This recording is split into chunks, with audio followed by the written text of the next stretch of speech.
singers to bring the votes for him. I mean, this is political miscalculation. Nobody's advising him. None of the APC governors in the north has the goodwill of the people to deliver anything to Bola Ahmed Tinubu.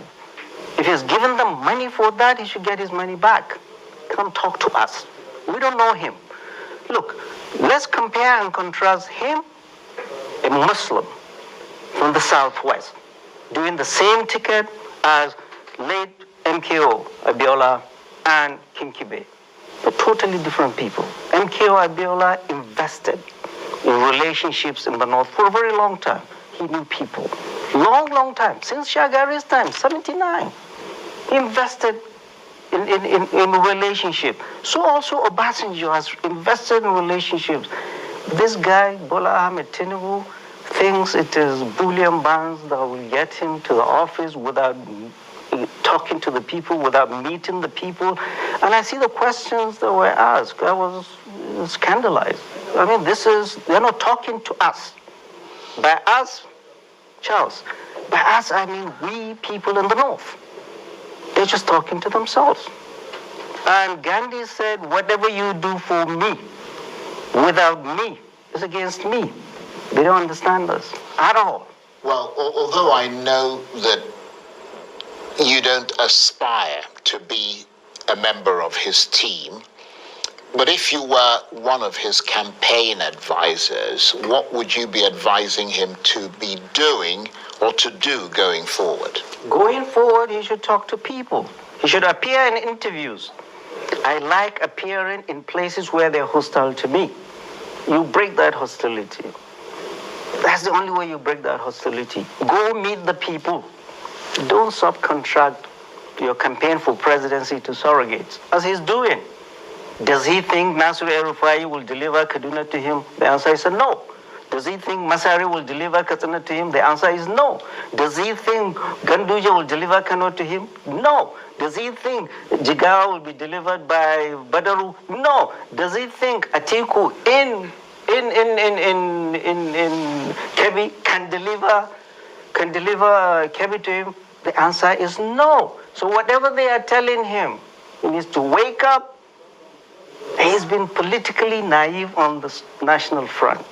But how's what Atiku is doing different from that? Okay, look at Bola Ahmed Tinubu left and went to London. What did Atiku do?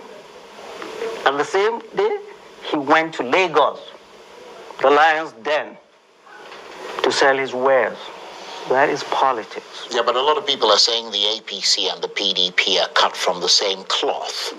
So when they talk about change, they want something dramatically different from both. Charles, let me tell you, I've never been involved in this political thing. And I got involved because we must be involved. We have seen the damage this 8 years has brought into this country. We have seen. And he's telling us, new team, ladies and gentlemen, fellow Nigerians, there is no way Bola Ahmed Tinubu can absolve himself from the mess, 8 years mess of the APC. He's the grandfather of the APC. He, Bola Ahmed Tinubu, the number 2 person, the vice president, was his man. The number 3, the Senate president, was his man. The number 4, the Speaker of the House, was his man. The former SGF, B.D. Lawal, was his man. The chairman of FIRS was his man.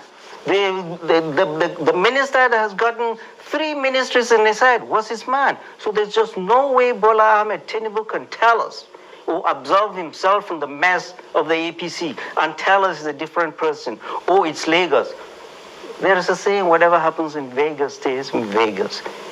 Fellow Nigerians, whatever happened in Lagos stays in Lagos. Essentially what Bola Ahmed Tinubu did in Lagos is not Nigeria. Lagos, essentially what he did was to go and clean up an urban slum and improve this tax base and made a lot of money and still making a lot of money out of that through his company.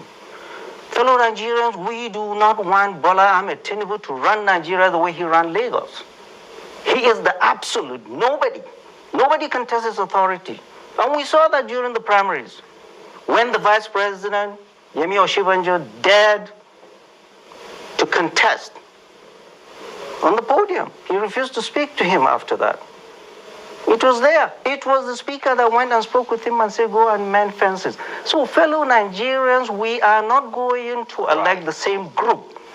This same group that is auditioning in London, they're the same people. Right. It's interesting that, as some people have mentioned, it's very rare that Mr. Tinubu gives an interview directly to the media, but he's actually given one to the BBC's Focus on Africa, which was broadcast today. He talked about how his presidency would be different from Buhari's, even though they're both from the APC. He insisted that he's different and had built the state of Lagos, which he said could be a small country. But when he was asked about how he managed to amass so much wealth and about claims that he had been benefiting from Lagos State since he left office as governor in 2007, he said the allegations were unproven and that people were envious of his wealth. What do you make of that? Yeah, he's not the richest man in Nigeria or in Africa. So, Bola Ahmed Tinubu, essentially what he's doing, he's holding us, all 200 million Nigerians, in contempt. That we are not worthy of being spoken to. But you could go out there and expose himself to interviews.